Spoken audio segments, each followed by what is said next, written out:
Hello, and welcome to Most Off Topic Plays Laughter of Dragons, episode 35. I'm joined by Ben. Hello there. Joe. Hey. Matt. Fresh from thinking about the Battle of Five Armies. Oh, I'm glad you mentioned that. I got a refill in. He's got whatever Loftar was drinking last session. Infinite Session IPA, 0.5%, so I'm fine. Ooh. Steady on. Whose bank's that? Oh, it's Infinite. Oh, right. Oh, actually, Infinite. Very good. Welcome, episode 35. I remember Sponsored now. by Infinite Session IPA. This episode is sponsored by approximately no one. So we're playing the One Ring, second edition, full rules. Laughter of Dragons is what we're playing. This is the second half of session 18. So there were spoilers for Laughter of Dragons. Kenny's going to come in on his way to bed. We're just playing the game how we play the game. You'll probably see that the last few sessions have been kind of like, it's been a little bit rules light, hasn't it, really? We haven't engaged in any of the key kind of like subsystems. We've just been having some cool role play. Odd skill rolls. Yeah. Story, characters, stuff happening. You know, one role in the last session, I think. Yeah. Which was Middle Earth. It's very Middle Earth. So essentially, I'm kind of enjoying second edition. Actually, I think we had a little bit of a rocky start with it when we tried to stress some of the subsystems, but I'm quite enjoying it. It's just getting out of the way of the game, which is the important. I build the pyre from your mate. Yeah, that's right. Yeah, I didn't even need you to roll to build the. I think you should have made him roll for it, because if it had been terrible and he puts the body on and it falls apart, it could have been comedy. It could have been drama, couldn't it? It could have been drama. So anyway, thank you everybody for watching. Thank you for your views. Thank you for comments. Thank you for all of that stuff. Hope that you enjoy it. Guys. Sorry, say that. No, that's what people say, isn't it? Sorry. That's what people say. We love you guys. Okay. We love you guys. Thanks for watching this YouTube video. We love you. Okay. Don't forget to love each other. Yeah, I like that one. I've stolen it, obviously. Stuff. Good. Glad that we got that out of the way.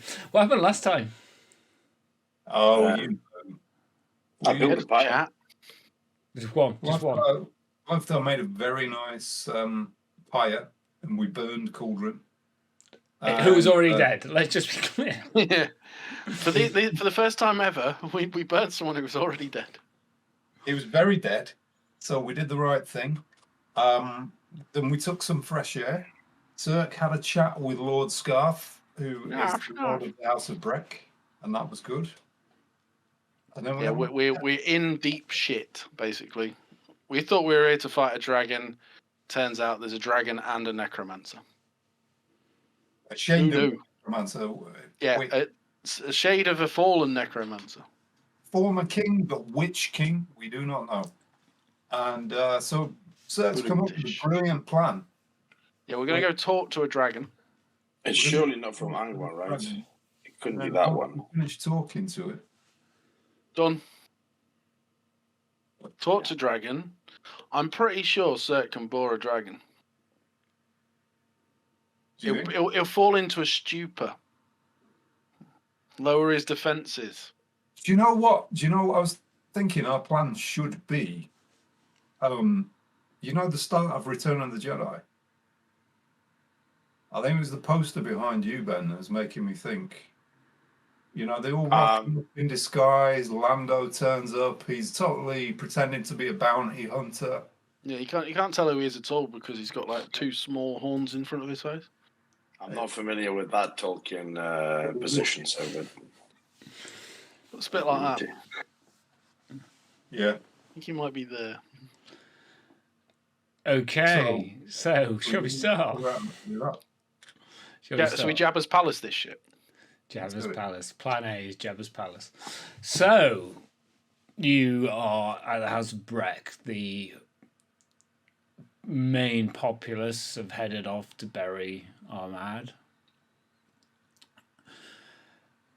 Kazek and the Brotherhood are kind of gathering with the intent to head south.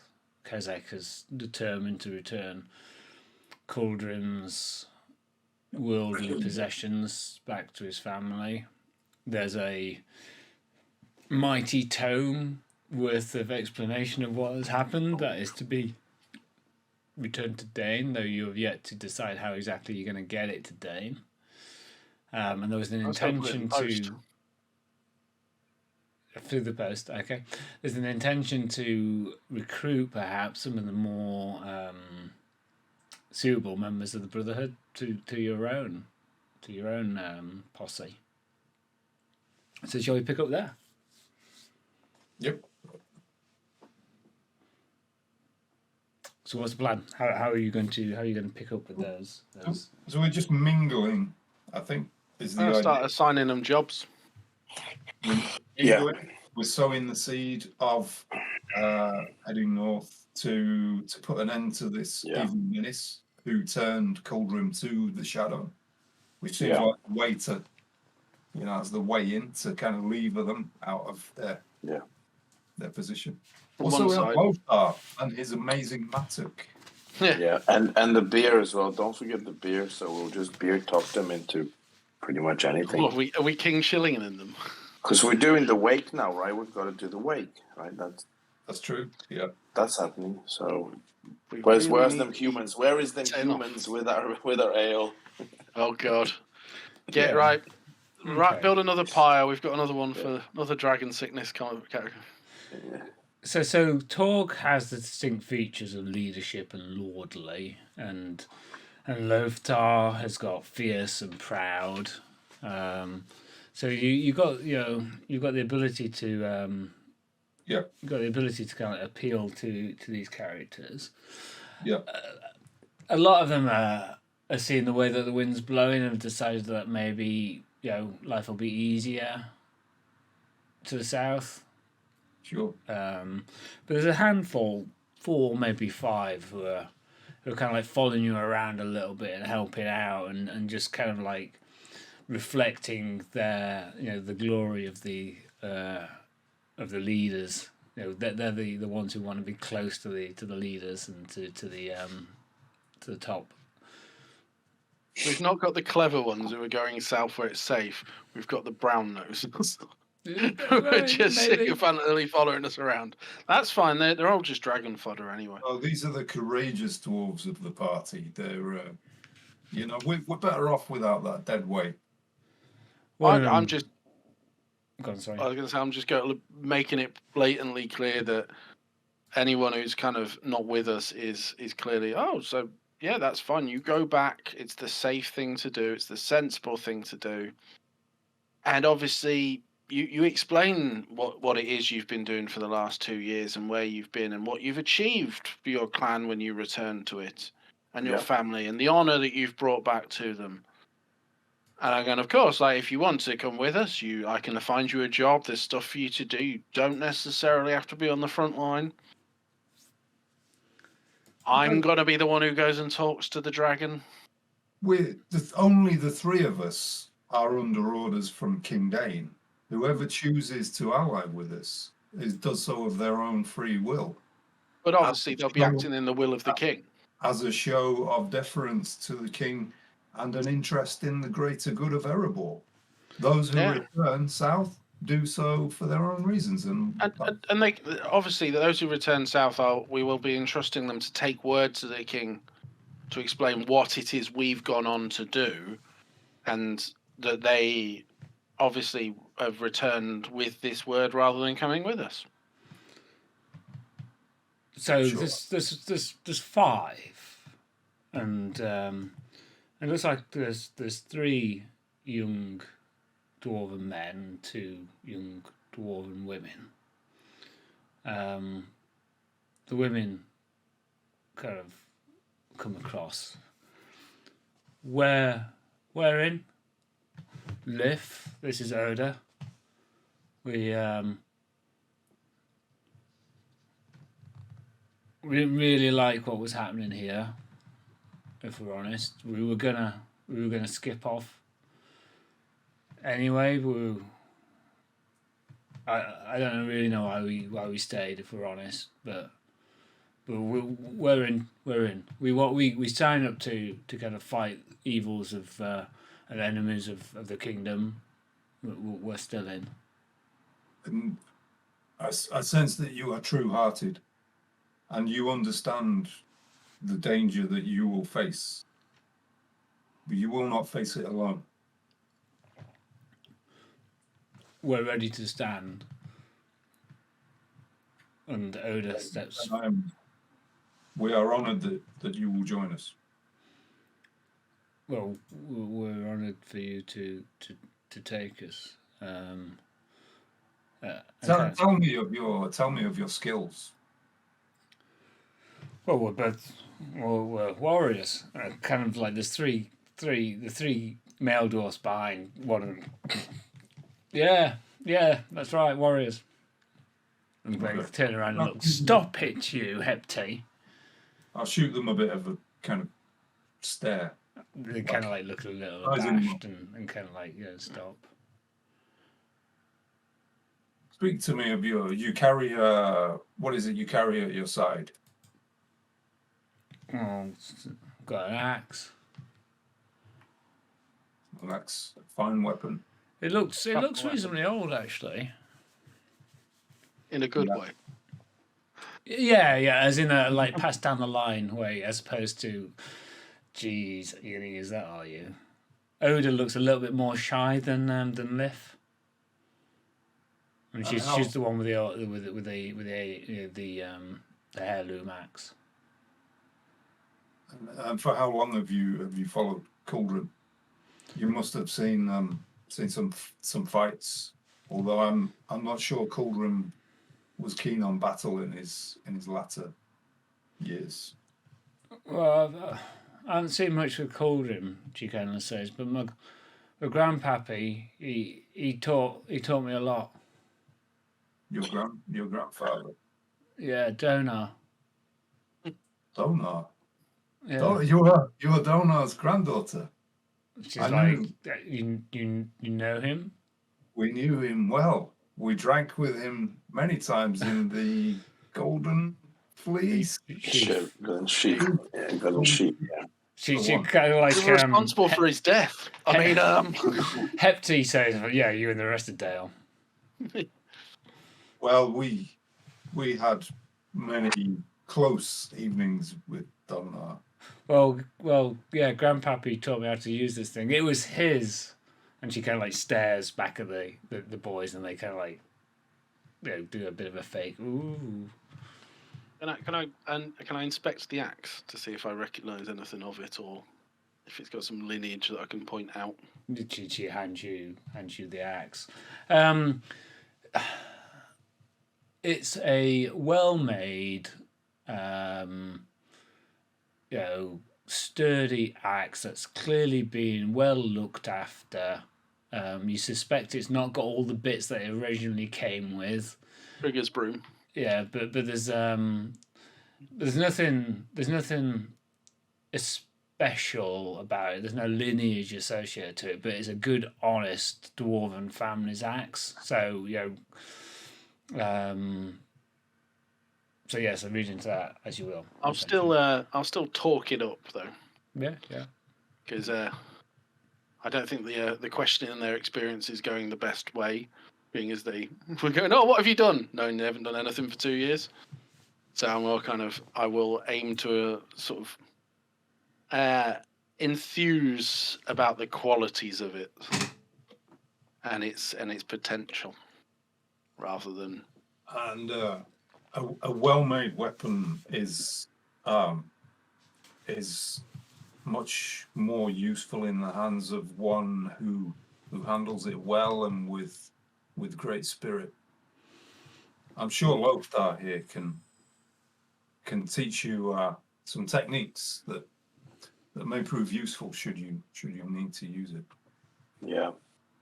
Just say the word. We'll do some practice. Experience with a weapon that's yours and you know well, is always more useful than something more fancy, maybe, but that you've never used in battle and you're not actually aware of. It's Oda's quite proud, and you can tell she kind of like biggins up a little bit, and Liff is really pleased for her as well, and a couple of the males are kind of like dragged in as well. Hepty, who seems to be like the ring leader of them, is kind of like a little bit scornful of it all, but still just caught a little bit with the mood as well. I mean, you guys have all got your weapon, Epty. Well, you guys have all got like crafts, so you can all talk authoritatively about the weapons. So it's all rings true and stuff. Hepty kind of like it's nothing. This really, it's I got it from the Markindale, and he kind of hands you a lighter axe, got less heft to it, and it does look not quite mass manufactured, but journeyman level.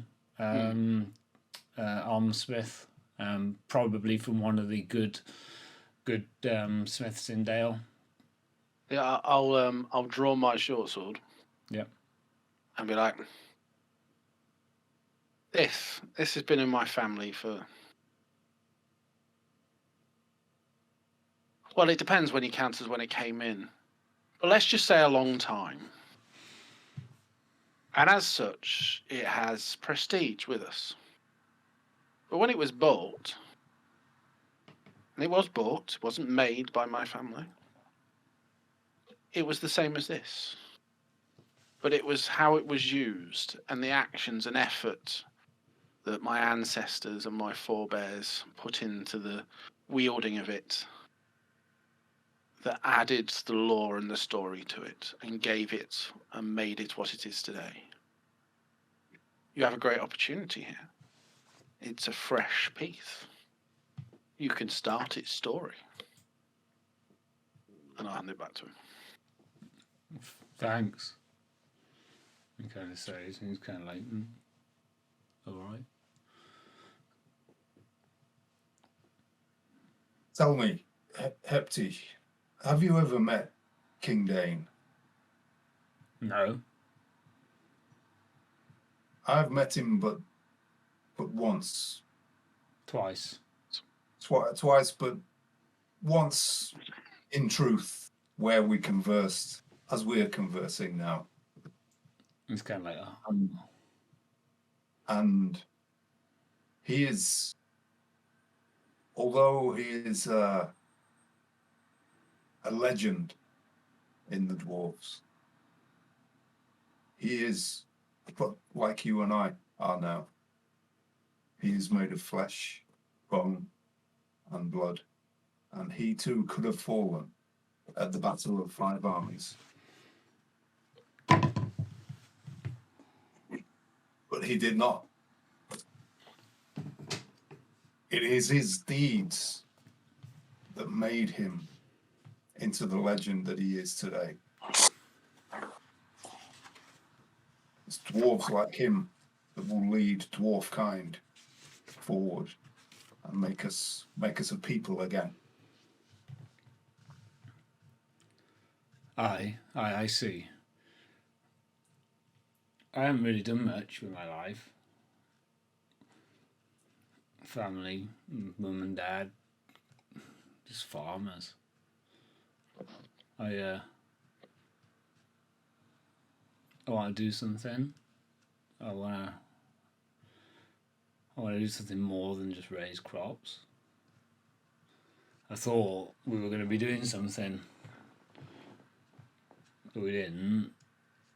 But it looks like you're going to do something, and you're going to do it in King Dane's name too. So so you have my axe.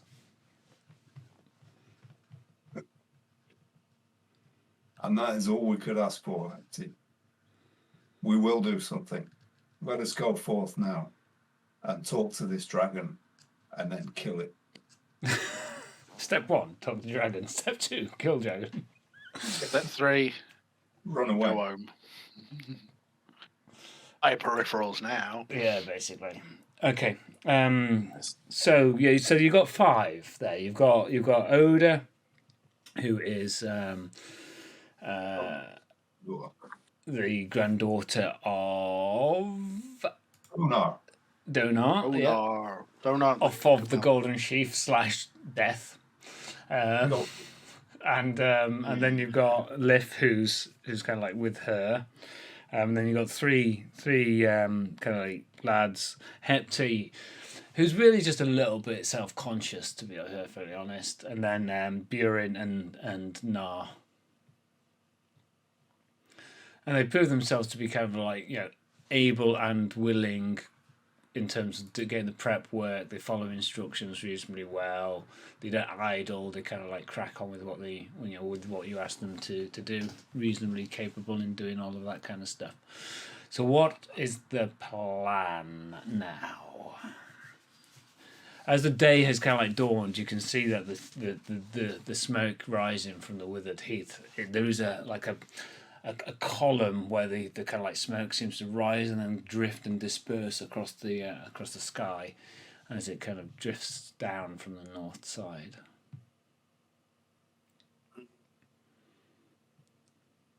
I don't know how much more we can prepare. Really, I mean, I don't know if it's worth talking to the Dalish folk or the men folk. I don't know if we'll. Do you think that's worth a go? Loftar, Sirk? I think they've probably told us. We've probably got as much information off of Scarf that any of them would know about what's going on in this region. I'm thinking whether we could get bodies. I don't think that. I think they would come to us if they were interested. Yeah, I think they've lived. They've been under the shadow of the dragon. If they'd wanted to do something, they'd have probably gone out with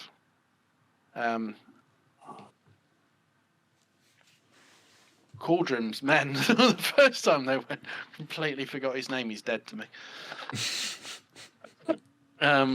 When they first went out, if they'd been interested. We can ask. We by all means. I think the best option if we want to gain anybody is to pack up what we need and start heading out. Yeah. People will come with us or they'll stay behind. Yeah. We could borrow a pony or something. Oh, I've got those that we nicked off. Nice. Whatever his name was. Bimfer. He didn't nick any ponies off Biffer. He did, in fact, need them to go back from where he had come from. He might have needed them, but he also could do with a walk. There's no ponies or anything in the House of Breck. Any that they had, they've taken with them to the burial. Is there a river that we could ride some barrels down towards the dragon in? No. Isn't he in the hills? I know rivers flow uphill. That's correct. Can we find the uphill river, please? We can paddle. Can we do a travel roll for the uphill river? That seems like a fair executive decision that there is no barrel river journey. Fair enough. It was something that I arrived at having considered all of the options that were available to me. Barrel ride, no barrel ride.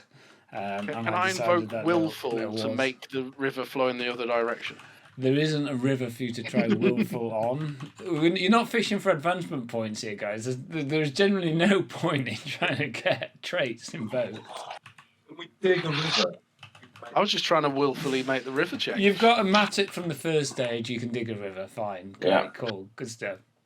You've got Loftar, dig us an uphill river. You've got everything. Yep, I'm on it. You managed to dam.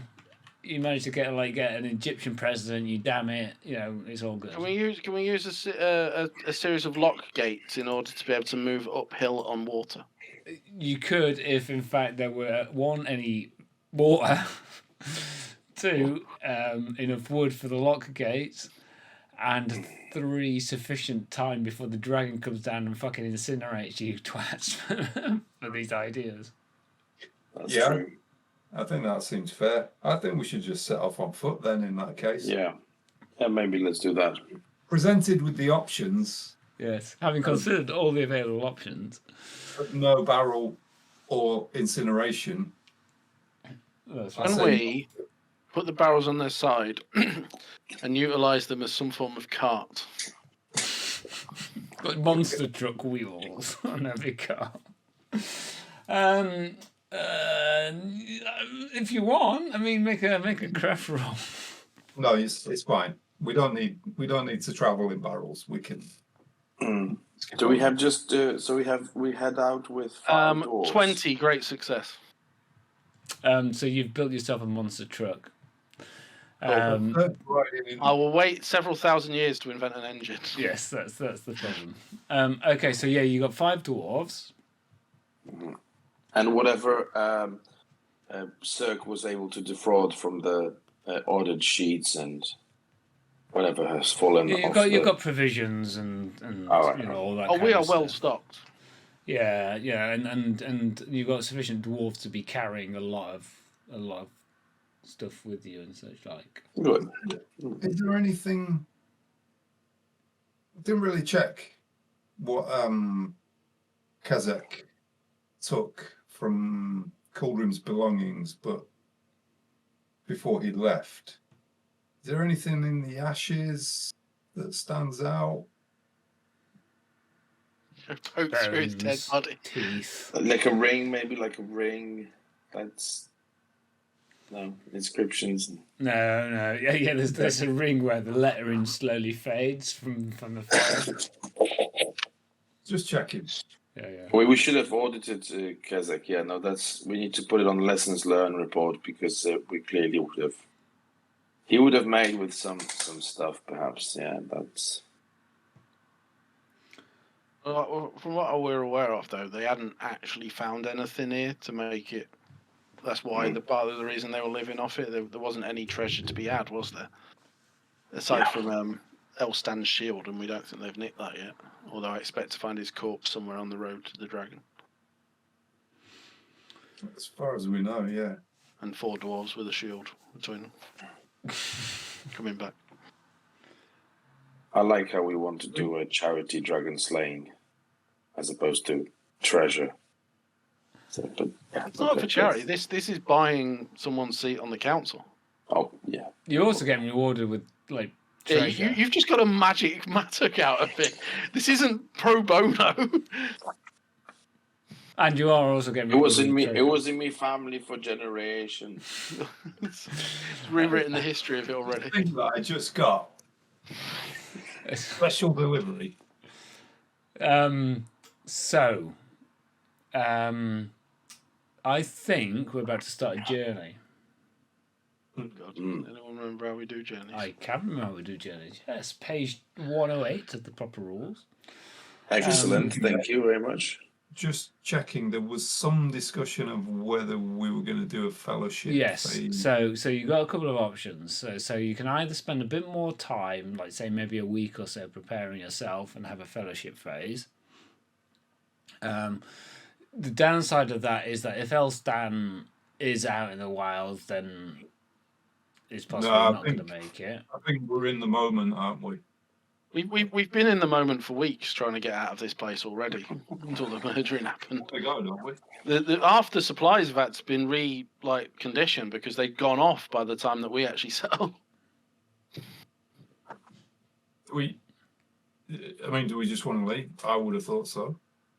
I think thematically, what would we really do that would level us up, having been sat here? I think if we, we'd be heading off.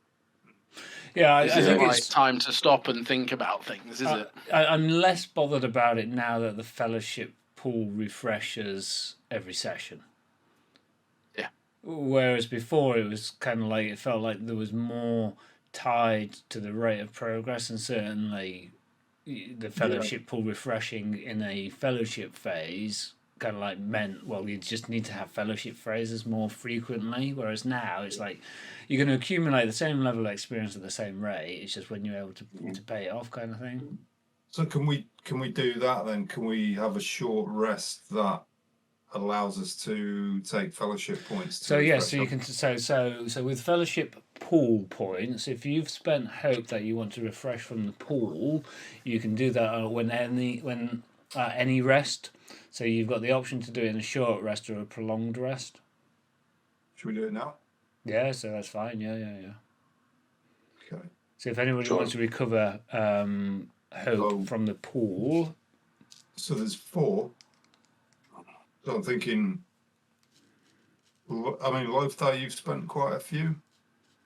3, yeah, I'm down 3 from last session. Been spending What's your hope total? like there's no tomorrow. So I have 10 as my total, so I'm down to 7 now. 1 would be good, maybe 2.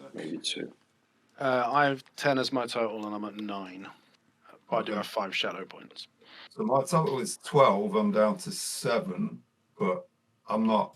Well, you two divvy them between you then and get you vaguely up to where we need to be. Yeah. Okay, cool. Yeah, just take 2 apiece. All right. Nice. Yeah. So page 71 of the full rules. During the adventuring phase, whenever the company is resting, the player heroes may spend any number of fellowship points to distribute an equal number of hope points among the player heroes. And this is about you kind of reaffirming your lost sense of confidence. So I guess what's happening here is that kind of like, you're all very shaken and kind of like put out by the whole recent events, but now you've got a plan, you've got fresh blood in the company. You're going like, right, great, we're going to go and do this. We're now making affirmative steps.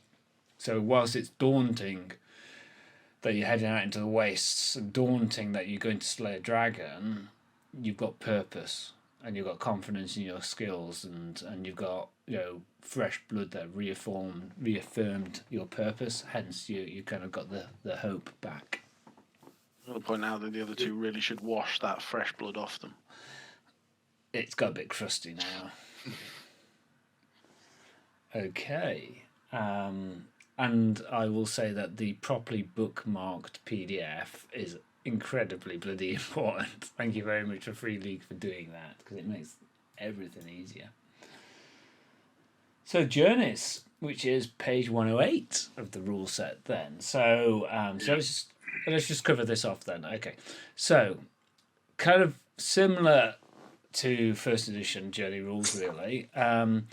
Bit of a difference in terms of the fact that you kind of get different types of area of the land, but it's a different structure than there was before. So you get free lands, such as, say, the Shire or the Northern Dale land. You get wild lands, so I'm kind of saying the waste would be a wild land. You get dark lands, and I think like the waste would also be one of those kind of things, possibly. Moving up towards Withered Heath would be a dark land. And then any of those, but mostly wildlands or dark lands, could be perilous. And things that are perilous, they've got like thick woodland or steep mountain passes or treacherous marches or something like that. So what happens is also in first edition, each hex was worth 10 miles. In second edition, each hex is worth 20 miles. So we just need to take that into account. If you're using first edition maps, you just have to half the number of hexes for the purpose of calculating travel in second edition. Okay. So also we need a journey log. That's correct. Yes, you do need a journey log, and the journey log essentially just describes the number of hexes that you're going to go through, provides some description of what those hexes are, and is like a journal as well as a log, in that it's charting your progress to your goal. So we'll just quickly run through what happens on the journey. So you assign roles. There are 4 roles: the guide, who's in charge of all decisions concerning route, rest, and supplies; the hunter, who's in charge of finding food in the wild; lookout, who's in charge of keeping watch; and the scout, who's in charge of setting up camp or opening new trails. If there are more than 4 people for the roles, then you double up, accepting the fact you can only have 1 guide. If there's less than 4, then the people take multiple roles, but again, there can only be 1 guide. Okay. So the sequence for a journey, there's no kind of like preliminary rolls or anything like that. And you set the journey path. So you say, right, this is the route we're going to take, and that counts the number of hexes that you're going to Do travel. you want pizza? Is the pizza? Is there? Do you want pizza? Is the pizza? But Andy's ordering some. Do you want some? And is ordering some pizza. Do you want some? Sounds like a solid idea. Okay, thank you. Paul said he's okay. I'll have some dough balls. Chicken wings. And Kenny will have chicken wings. Go on, no, Kenny will have chicken strippers and stuff like that. Do you know what? It feels later than it actually is. He's ordering pizza at 20 past 9. Oh, no, I thought it was going to be like 20 past How 10. dare he? It's crazy on a Friday night. So then you set your journey path, which is essentially how many hexes you're going to move through and what the terrain is like. Then you make marching tests, which is the guide, and that's a travel roll. And if you fail, then you get an event that occurs after 2 hexes if it's summer and spring. If it's a failure, you get an event that happens after 1 hex if you're going in winter or autumn. If you get a success, then an event occurs after 3 hexes plus 1 for each success icon. So you travel more hexes before you get an event.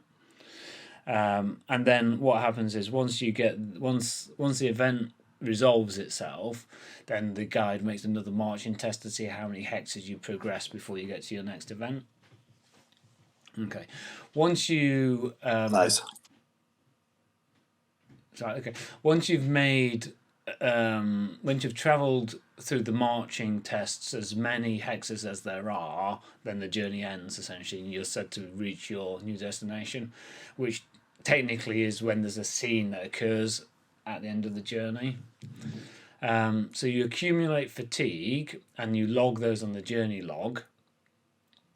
If you've got mounts or ponies or what have you, that can reduce the total of fatigue that you have.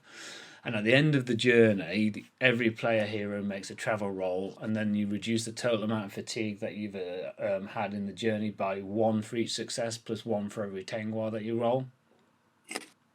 And then you add that balance of fatigue to your character sheet, which is temporary load, and therefore closes a gap in between your endurance and when you'll get weary and such like. And then fatigue is removed at 1 point of fatigue for every prolonged rest not on the road. Okay. So that's pretty different to first edition. That's right, substantially different from first edition. And each event is essentially going to stress test one of the rolls. So when you trigger an event, and basically you will trigger an event, only the most short of journeys that don't go through any perilous terrain will avoid events. So when an event occurs, you select a target, so it's a success dice, and it's 1 to 2, it's the scout, 3 to 4 is the lookout, 5 to 6 is the hunters. So essentially the guide makes your marching rolls, so they're always active doing marching rolls, but then the other rolls manage events. And then it's a question of saying, depending upon the type of land, you roll a feat dice. If it's a borderland, it's a favoured feat die roll. If it's a wildland, it's a single feat die. If it's a dark land, it's an ill-favoured feat die roll. And the lower in the event chart, the worse the events are, and the higher in the event chart, the better the events are, basically.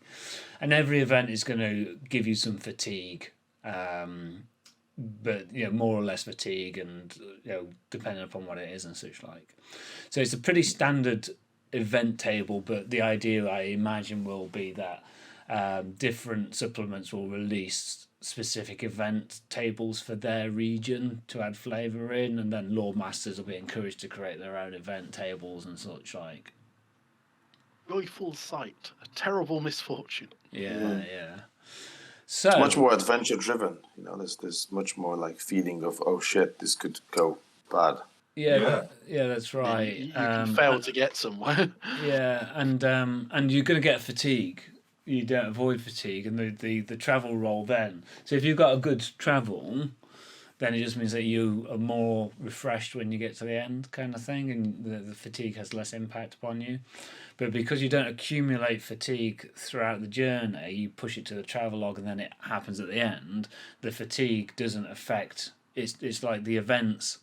You're as well able to manage the event at the end of the journey as you are at the middle of the journey, because you haven't accumulated a load of fatigue in the meantime, essentially. In the starter set, there is a card for journeys and for combat.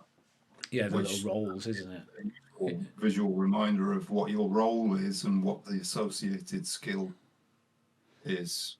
Yeah, that's good. Very useful. And I quite like the journey log, because in the example in the book, it's kind of like got somebody who's pretty good at drawing has like sketched out this kind of like quite cool journey, whereas I don't think that's quite what ours would look like. And there's a little narrative as well, you know. It's like this is a little log of the journey. We left Weathertop at dawn, heading north. Yeah, so you put the year and the season and where you're going from and to and such like. And you work out how many days it took you to travel at the end of the journey. Okay then, so let's start by assigning roles. So this is what I was able to work out. I suck at this. I mean, the journey is going to be a bit of a nightmare for Loftar. But sorry, let's not preempt that. So to get to kind of like the location where you think the dragon is, the Tower of Zirakin Bar, it's about 6 hexes in first edition, so it's 3 hexes in second. But the Withered Heath is, I'm going to say, is perilous as you kind of like enter the edge of it because of the nature of it. And the wildlands, I think, are kind of like dark lands because they're quite badly tainted by shadow. It is spring rolling into summer though, but that's kind of what we got to do. So what roles do people want to take on?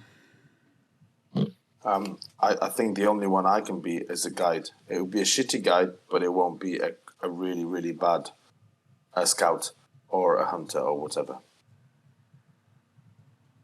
I can be scout or hunter. I can't be lookout. I could be guide, but yeah. I can be quite a good guide. So I've got 3 in guide, and it's one of my broken spells in travel. So I can automatically make it magical by spending hope. So you success can be a passes. guide as long as you stay away from them ruins and some old places. Then I've got a 4 in explore, and it's favoured as well. So I'm quite good at scouting. I have nothing in hunting, and I've got 2 in awareness. I'll be we hunter. don't. And then Sirk is a scout. I can do guide and scout if I'm because I need to double. Someone needs to double up, don't they? what's Loftar, what's your awareness? Wait, what? Yeah. What's that? I'm unaware of my awareness. I haven't a clue. So I can give you this honor, Torg. I think you deserve it. You can be both the hunter and the lookout at the same time. If not, I'm happy to take up that role from you. Do we need to cover every role? I think. Yeah, we do because Yeah, it's you all do. Yeah. everyone because it rotates someone has to be there to roll for it if it on the event, doesn't they? Yeah. So I've got 1 point in awareness. I can be the lookout and the hunter. So Well, I've got 2, and it's favoured if I can take 3, if that's not extreme. Is that allowed? Yeah, so as long as you don't double up on guide. No, so- I'm going to be a guide.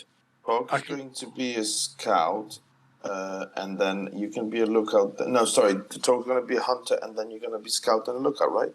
Right. No, I was going to say guide. It's magical successes for me on guide for travel. Yeah, sorry. Yeah, okay, yeah. So if I can be guide, lookout, and scout.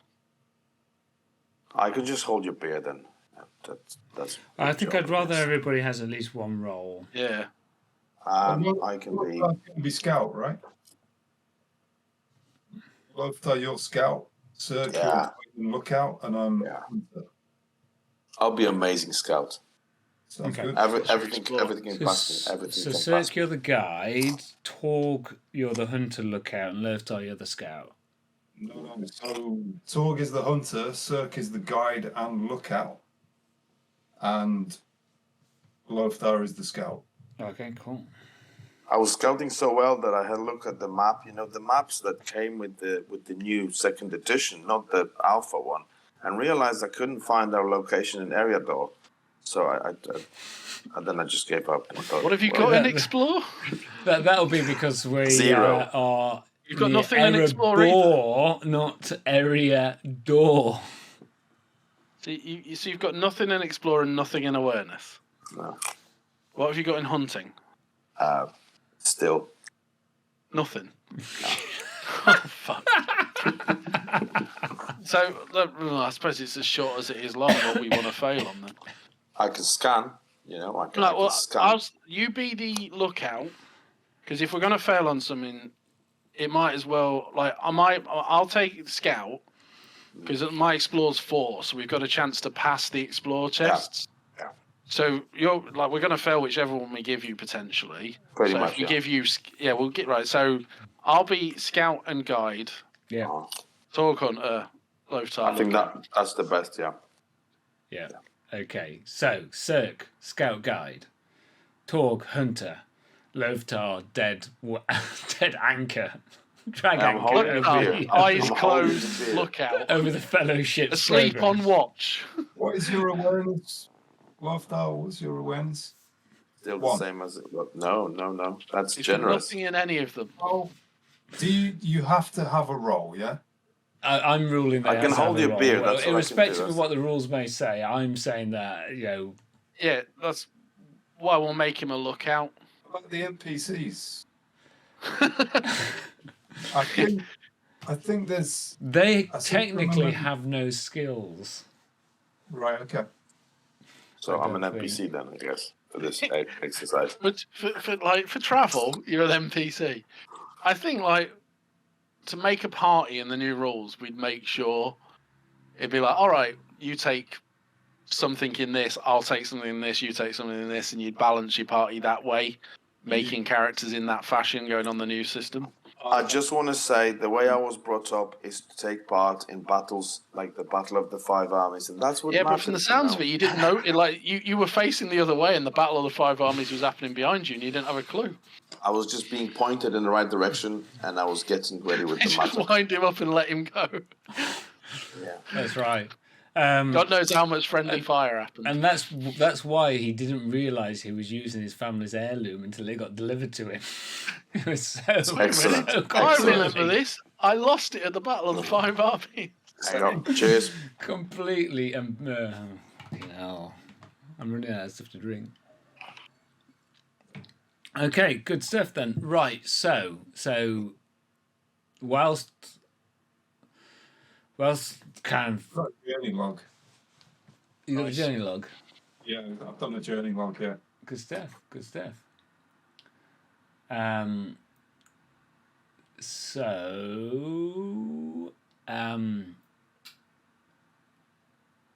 The grey sky coming from the withered heath, the fire blasted, ashen waste that you step into at the start of the journey, filled with cheer as you move away from the haunting house of Breck atop the hill. You head down the path from the earthen mound, past the spot where you fought the hobgoblins and the child was felled a few days ago, out into the scrub and along, following what looks to be a shepherd's trail to start with, that peters into the rocks and the gullies of the wastes. You remember coming back this way, you remember the monstrous creatures that you fought, and you remember the scream that rendered your insides when you were exploring the tomb further deeper into the wastes. You can see the column of smoke that rises along the edge of the grey mountains as they shield the withered heath. Sirk, with his broken spells, leading the way. Every so often he stops. He plays with the puzzle stones a little, just idly. He scratches some runes, looking as if he's almost doing maths and academic study as anything particularly magical. But unerringly, depending if he invokes hope or not, unerringly he kind of brings you forward. You may think it's easy walking through the wastes with this column of smoke to target where you're going, but you're up and down, embedded deep in ravines. Dust swirls, disorientates you as you move forward. Let's have a marching test, Sirk. There are 3 hexes. It is summer and spring. It's just a travel roll, yeah? It is a travel roll, yes. Are you going to make it magical or anything like that? I think I decide after, don't I? I think you would decide. Or I decide before? Start with, I would imagine. Or is it? I think it's like when you're spending hope, isn't it?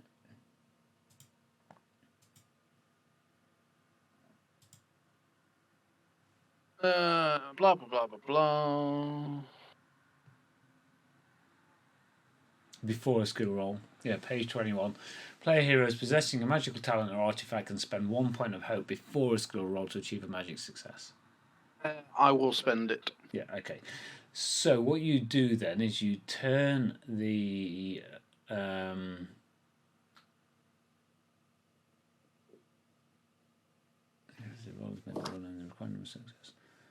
oh, that's weird. Oh, that's disappointing because in the beta rules it said turn the feat dice to a Gandalf to indicate that, and then roll the success dice to count Tengwars.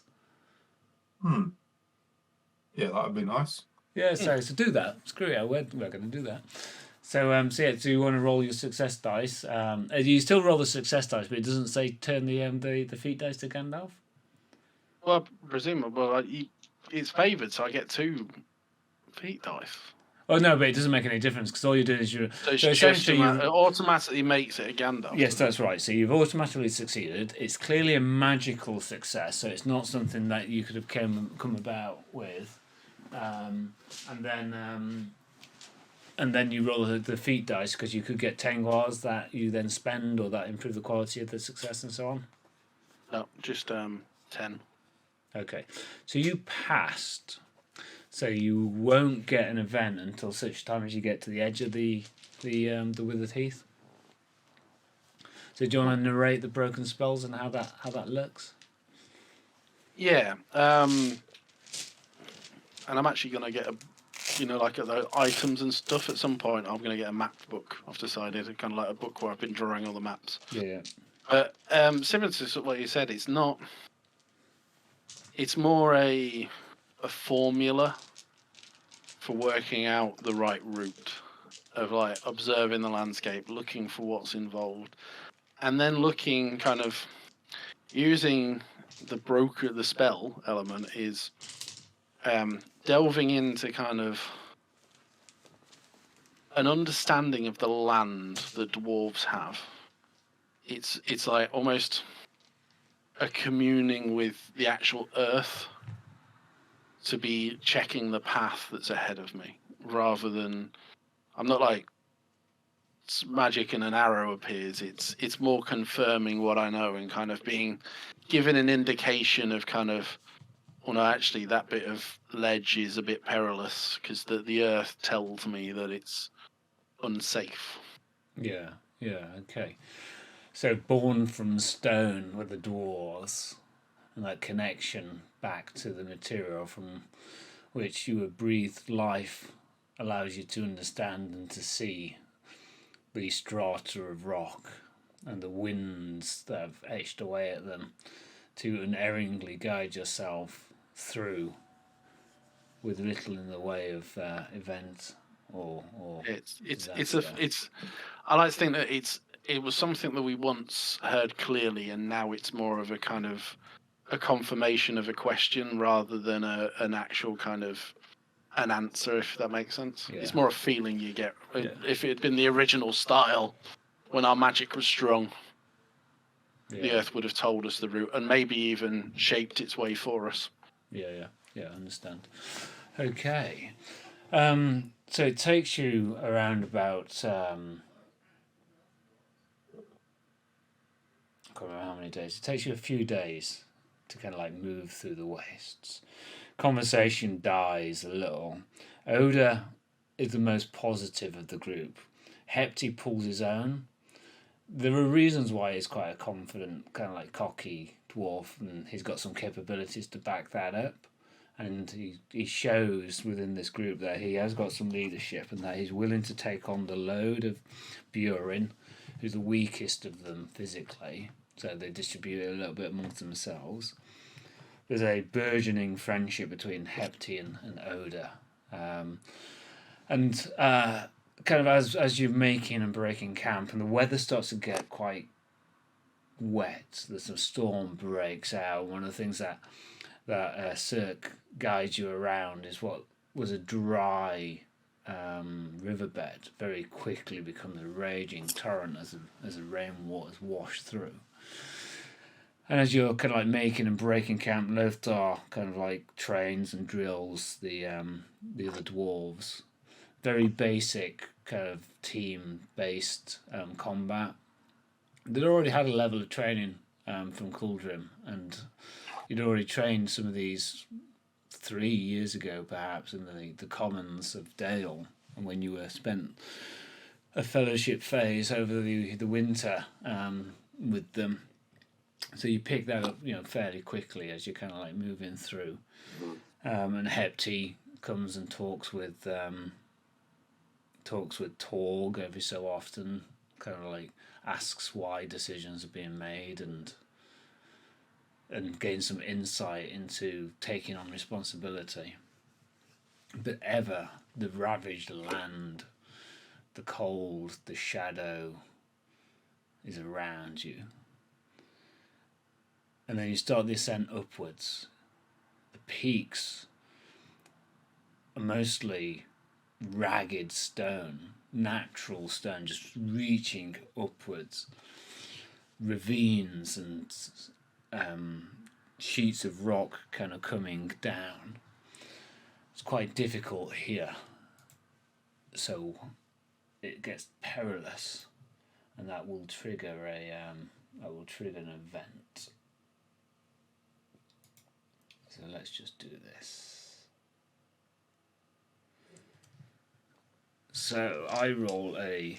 Does one of you guys roll a success dice for me?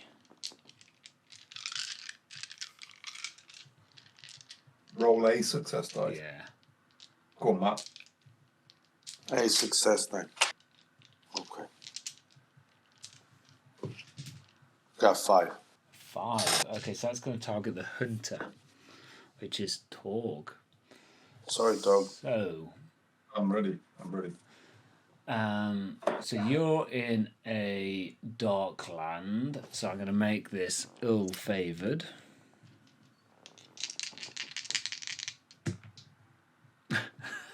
And I have Sauron. Yeah. Ow. Okay, so Right. all Terrible adjectives- misfortune. Yeah, it must be. So now we resolve the event. So we're just going to do this mechanically to start, and then we'll work the fiction through. So to resolve the event, one player here among those selected as a target, so that's Torg, you make a roll using the skill identified in step 1, which is hunting, and up to one player hero covering the same role can choose to support the role, but we've only got one hunter.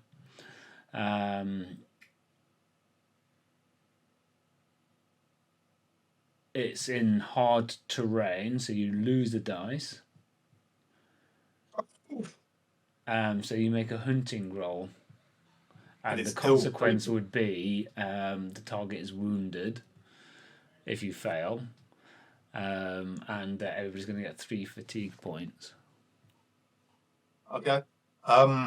So It's ill-favoured. No, so the roll that I make to determine the event is ill-favoured. So your roll is now normal, apart from the fact you lose a dice because it's in hard terrain.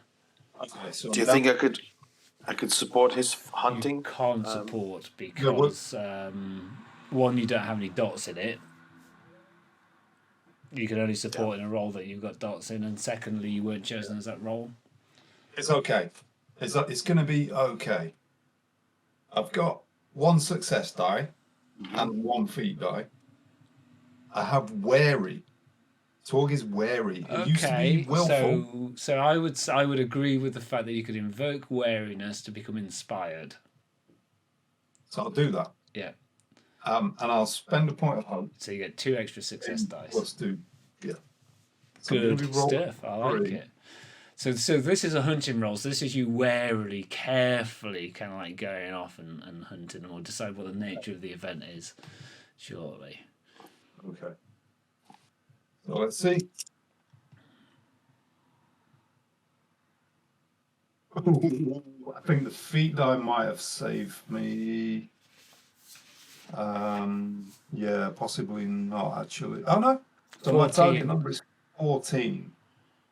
I rolled a 1, 2, and a 2 on the success dice, and I have a 10 on the feat die. Nice. Okay. So Warily by the skin of his teeth. I'm going to try this. I'm just going to see how it works. I'm going to describe like a scene to start, and then you can kind of like just narrate how your wariness plays into it, and you don't get wounded, but the whole group's going to get 3 fatigue points. So kind of try to roll into that as much as you like. So kind of like, you know, it's getting food. Food is plentiful actually, but you're having to kind of like go out to hunt to kind of supplement the foodstuffs that you've got, and you you're following what you think some tracks of one of the creatures are, and you kind of like see that there's like a mountain hare, and you're kind of like getting ready to kind of get that, but then just as you're ready to strike, a cougar kind of like comes and pounces.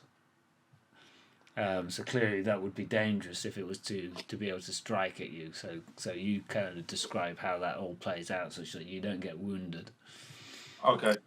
So Torg hunts with his hunting knife. He doesn't hunt with his mattock.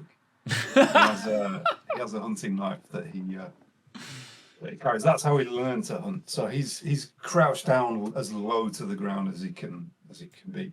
And initially he was kind of drawn to some berries on a bush, and he's been kind of putting berries into this pouch under his cloak. And then he spots this mountain hare kind of darting, perking up and sniffing around. And he thinks, okay, yeah, wily creature. This is a challenge. This is about the hunter and the prey. And he sets off, kind of starts sliding down the rocky terrain, chasing this mountain hare. He thinks he's got it cornered, and at the last minute here's this kind of this cougar kind of ears back, pinned to the ground, hiding, coming from behind a rock, leaps at him. He's wrestling on the floor with this cougar, kind of bending off the claws, manages to push it away and slashes at it. The cougar kind of backs away, and then seems to give up the chase. The cougar darts away, and much to Torg's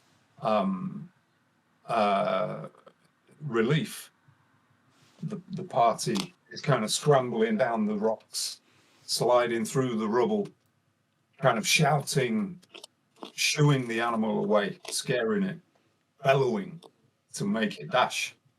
And as they lift Torg to his feet, start shepherding, pushing him back up, making the climb back up the steep hill, the rubble kind of slipping and sliding underneath them. They feel the kind of weight of the terrain upon them. I like it a lot. Good stuff. And later on, you hunt with a hunting knife. Yeah. Is it not one of your use? He's also got mud smeared on his face. Is it not one of your useful items? Is it not a +1 hunting knife? It is. It is actually, yeah. So Yeah. should you not have rolled another die? It's yeah, possibly, but it's I think that's what Yeah. the useful item does. yeah, maybe. Oh well, it was a good narrative for her. It was cool. I liked it. I liked it a lot. Yeah, the teeth. So Yeah. Good.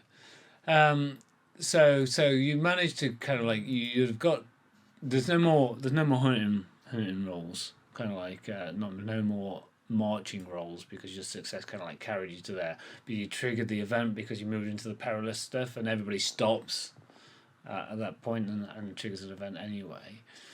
You're starting to kind of like ascend through this scree slope as you're kind of moving deeper in. It's twilight. just checking, we all got +3 fatigue Plus there, 3 right? fatigue, yeah. Which It's to our +3 settlement. load, is it?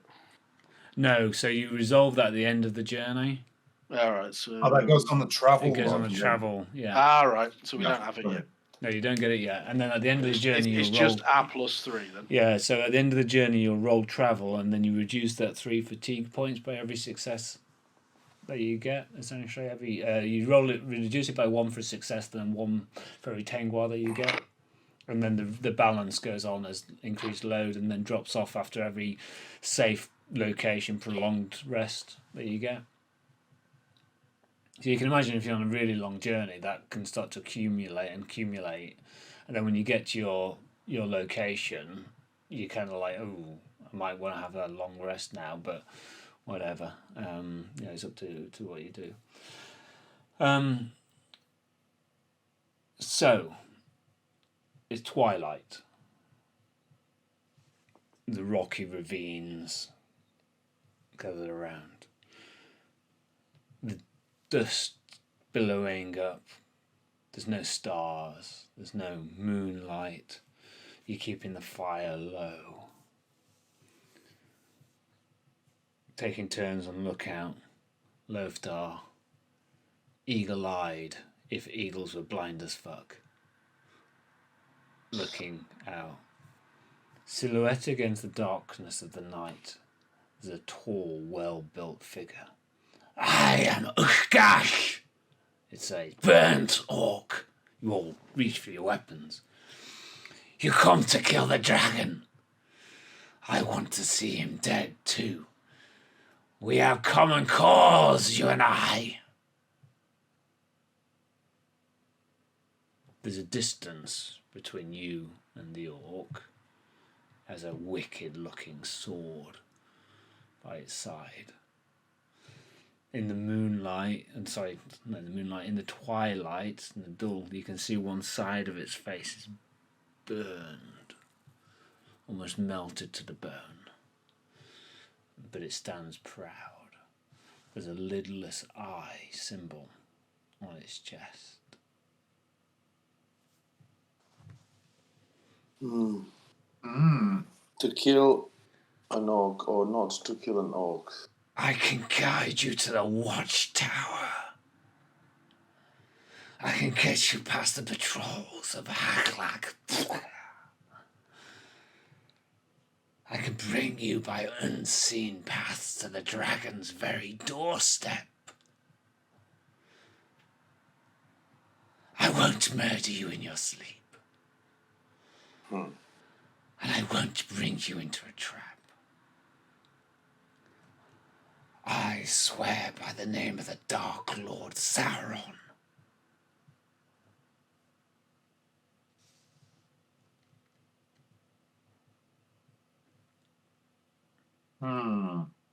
Seeing that you're not standing to kill him immediately, he continues. In return to my oath, I want you to swear 3 oaths. You can swear in whatever powers you honor. First, you will do Ushgash no harm. while you're in the wastes. Second, you'll slay the dragon. And Haklak, the leader of the orcs, too. But do not attack the rest of the orcs. Unless the fools throw themselves on your blades, of course. I'll not gainsay you a kill. Third, a fair share of treasure. To me, do as I will.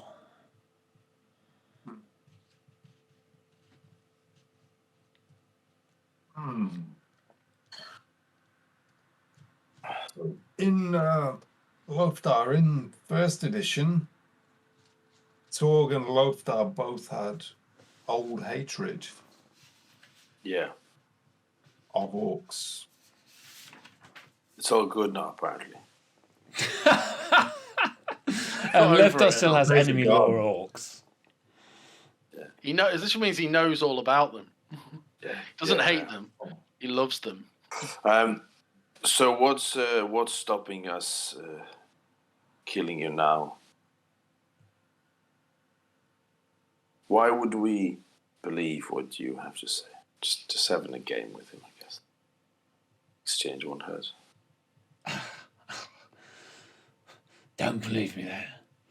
You're gonna get killed by all the orcs.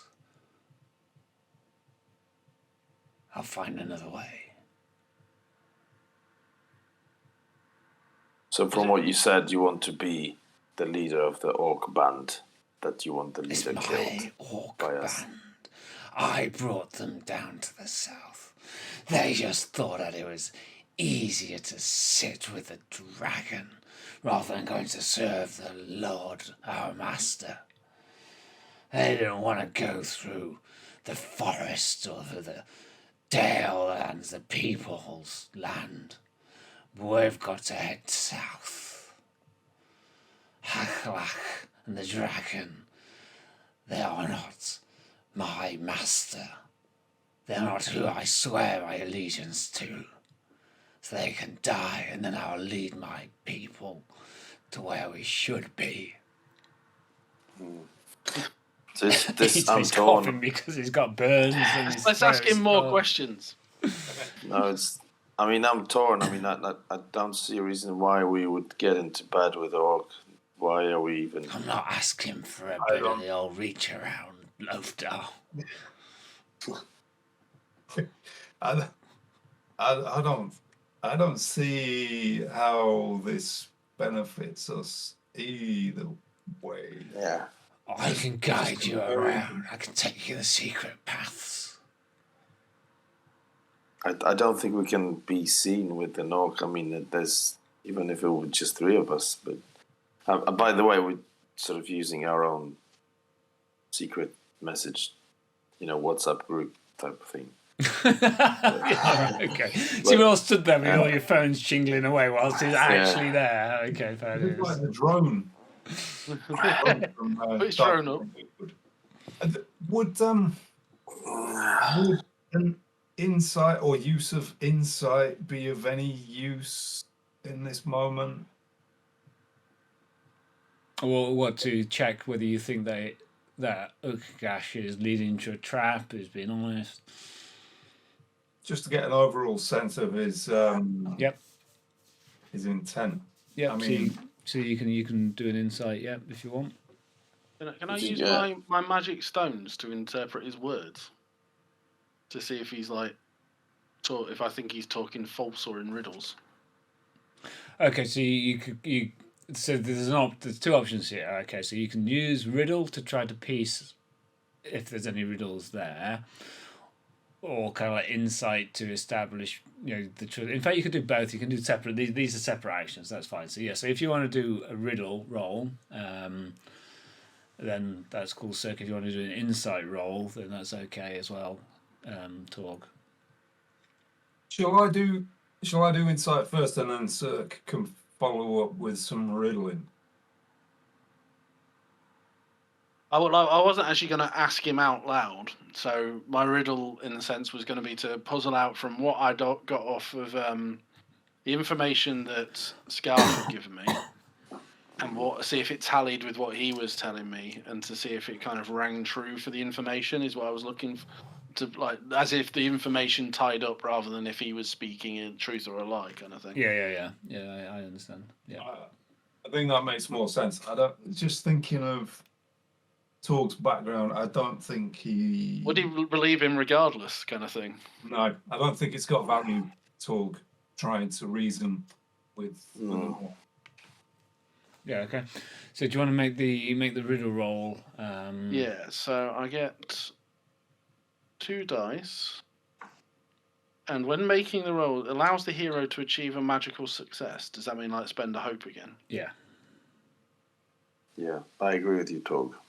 So there's two things about magical success. Okay, you can either spend the hope to get the magical success, or the other quality of magical successes is that you can essentially roll to achieve impossible things. So you can automatically achieve normal things because you do them magically, or you can roll to try to achieve magical things, if that makes sense. Right. So for instance, if you're climbing, say you had the ability to use athletics as a magical success, you would be able to automatically climb a wall with lots of handholds, but you just do it really, clearly, kind of like magically. Or if it was a perfectly smooth wall, you'd be able to roll to try to climb it. This I feel is the former then. Yep. So it automatically passes then. Okay, so you're going to spend the hope to use it. So Yeah. so the other thing is you could just roll the feat dice and 2 success dice because it allows you to have 2 dots. The normal thing in middle. I'll go pass, and then I can roll. I can still roll my you roll success dice because you may get a 10 well. I didn't. Okay. But it would have passed my task. So this is clearly magical what you're kind of like doing here. So but it's an internal learning thing. So you're clearly playing with these things. I'm working them through, and basically as I'm rubbing them through my fingers, kind of like a bit like worry beads. Yeah. Kind of passing them through. I'm basically recounting everything that I've been told. So it's more that it's given me the ability of perfect recall of both what Scarf was telling me, what I know of the area, what history I've read, kind of like it's the ability to kind of Sherlock Holmes the situation. So it's not like a normal puzzling this out. This is very much a kind of I'm seeing it in my mind. Yeah. And kind of patching all the bits together. Yeah, so everything is consistent. So Scarf has talked about there being orcs, with the dragon, being a lot of orcs with the dragon. This guy is talking about secret paths, which, given the terrain, wouldn't be at all surprising that there are routes through. If he was a leader of a war band, he probably does know those. And it's entirely possible that he was, leading his war band from the Grey Mountains down to the south, where, it's known that Mordor is a treacherous place. Orcs, etc., so it all hangs together in terms of your view of his words in the context of all the other knowledge that you have. And as much as I hate to admit it, there's no hole in his story. Even taking all the info we've got from all the different sources and putting it together. And I fail to see how it... Maybe the order of events might make a big difference. So, like, if we kill this bloke, your rival, whatever his name was, first... Yeah, him. If we kill him first... Will your war band then be with us to fight the dragon, for example? I feel that hasn't been clarified yet. Or is there an order of events that we have to agree to up front, namely dragon, your war band, Eklag, and that order? Or are you open to negotiation on this? Haglag must die. The dragon must die. I care not the order. So I was just hoping just to pass a quick message to Torg. So my thinking is we give Sirk 5 minutes and then we kill the orc. What do you think? I think Torg. I think Torg is not swaying to the orc's argument, but he's trusting Sirk's judgment on this one. So I think Torg is just going to signal back, hold. Right. So we're given 7 minutes, I guess.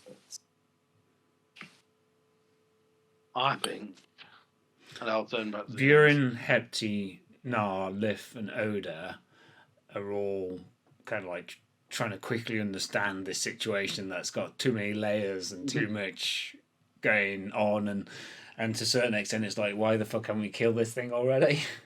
Yeah. But they know enough to like see what the grown-ups in the room are doing. I'll turn back to the other turn. I'm like, right, the way I see it is, one, it all hangs true. It all lines up. The equation balances. Two, if he's leading us into a trap, we'd be getting led into a trap and there'll be a bunch of orcs waiting for us anyway. Three, if we go kill an orc and we get a bunch of people to go fight a dragon with, we've got a bunch of people to fight a dragon with. If we kill him now and no one knows he's here, it's still 8 of us against a dragon. I don't hold the personal hatred for his kind. Ingrained, experiential, no. Ingrained, yes. Experiential, no. But I think in this occasion, my assumption, I'll turn back to him. My assumption is you're burnt because of the dragon, yes? Yes, it breathed its breath on me when I wouldn't yield to it. There we go. So, motivation. It would be a misdeed for everybody but Sirk to join with the orc. Yeah. Yeah, I mean, this is my point. I mean, I don't see how Loftar could be seen going to bed with an orc for any reason. I mean, the reason, I take your point. Yeah, I'm sure it makes sense. He's not offering to go to bed with him. You've read more into this situation. He might as well. I know he clearly fancies me, but I'm not off to bed with him. I think the only way it would work for Torg is if this orc leads from a distance, and then see. I'm just wary. I'm wary of what's going to happen after if we do defeat this dragon, whether through words or deeds. Whether this orc is gonna, its promises are worth nothing, basically. Although the criteria that is listed to us are fine. So, we don't care about the treasure. We would quite like a sneaky way in. That might help. But then the dragon already knows that we're coming, so... Yeah, he doesn't offer a lot of value, really. I'm kind of torn on this one. Should we just kill him? I will clarify with our texting that while I concur with his reasoning and his argument is sound, I don't care if this creature one word. It's literally a means to, like, if we don't do it and you want to murder him, fine. If that, not in a let's kill him way. Like, I'm ambivalent. Like, it's to Sirk, it's solutions to the problem at hand rather than like a passionate route one way or the other.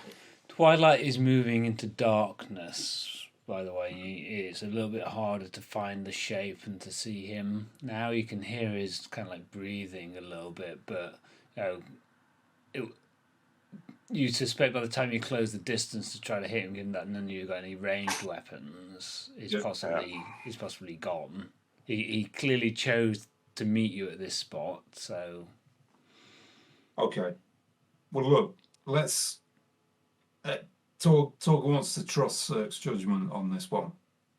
because he's best placed to make the call. Torg and Loftar are both clouded by old hatred of orcs and that instinct to just slaughter them. So I think maybe as a way of balancing that, maybe if Torg and Loftar can keep a close watch on the creature and match his pace. My suggestion was going to be, we don't have to trust all the way. As in, we don't have to like, oh yes, I swear this, that, and this, that, and this, and let's go, and we're on it all the way. Okay, lead us to the dragon. Lead us a secret path. If you lead us a secret path and we don't get jumped on, great. Along the way, yes, we do very much keep an eye out. We don't have to trust fully just because we trust in part, is what I mean. If it turns out he's untrue at some point, what have we really lost? Honestly, we'd have probably walked, if he knew where we are, we'd have walked into his band one way or the other anyway. Well, we're set to gain more than we are to lose, starting with shadow points. Yeah, but trust me, they're fine. I'm stroking my shit. I was going to get that. Never mind. I'll pick that up later. Loftar, if you're willing to go along with this change of plan, then it is a temporary measure. I can hold off for now, I guess, for the good of our mission, but my intention is to just get what he wants to give us and perhaps dispatch him at the earliest opportunity. Loftar says out loud. Yeah, in orc. Why not? Why not? Yeah, I've orc knowledge. I will say into his face. Yeah, let him know what he has, to deal with. Trust works two ways, and I'll say this to him, the orc as well. I assume you don't want to necessarily believe us the same way we don't necessarily believe you. But let's begin the process. So step on the journey, lead the way. If we get there, you're ahead of us anyway. If we don't run into any orcs on the way, then maybe we'll look at helping you bump off the bloke whose name I totally can't pronounce. So the way I can handle it is we're employing an enemy orc scout and paying him a little bit to help us guide through some treacherous terrain. Well, he wants a part of the treasure, right? All right, that's a share. In the morning, when the sun rises to burn, I'll be here. You be there. I'll lead you. I don't want you and your smells as close to me in the same way that you don't want me and my smells close to you. So we'll keep a fair distance where we can. But I need you to swear on whatever powers it is that you hold dear. You won't harm me. You'll slay the dragon and Haglak. You'll not kill any other orcs unless they attack you first. I care not if you have to kill them for your own defense. And I get a fair share of that dragon's treasure. I swear by Sauron. Swear. Sirk swears. We have to swear. I swear that if you uphold your end, if you uphold your end of the bargain, well, I'll uphold mine. I swear it upon the mountain and upon King Dane, and I swear that if you betray us, Orc, you will be the first to die. That's it. Yeah, I'll second that. Yeah, that's it. I can swear to that as well. Distasteful, misty shadow points for you two guys. Buren looks to Hepti. Hepti kind of looks to Oda. Oda and Hepti together swear, as you two did. Burin, Nar, Lif swear also. Lif kind of doesn't really speak the words, but just mouths them in some kind of like, Lord's Prayer, don't really believe in God kind of style. It doesn't really commit me to anything. And I think we'll call the session there. All right. Ooh. Dim days. Oof. You can't walk in the light all the time. We've been double just like, crossed. it's just another day in paradise. What I did want to do before we'd left the House of Brack was I'd quite like to see the dagger that was used to kill. Okay.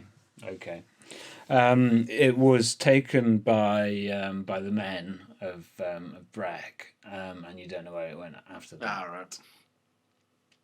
I thought it might be a nice fit for my scabbard. Dwarf slaying, man slaying knife. Small technical question, Paul. Of course. So I have some fatigue from a previous journey, I'm assuming.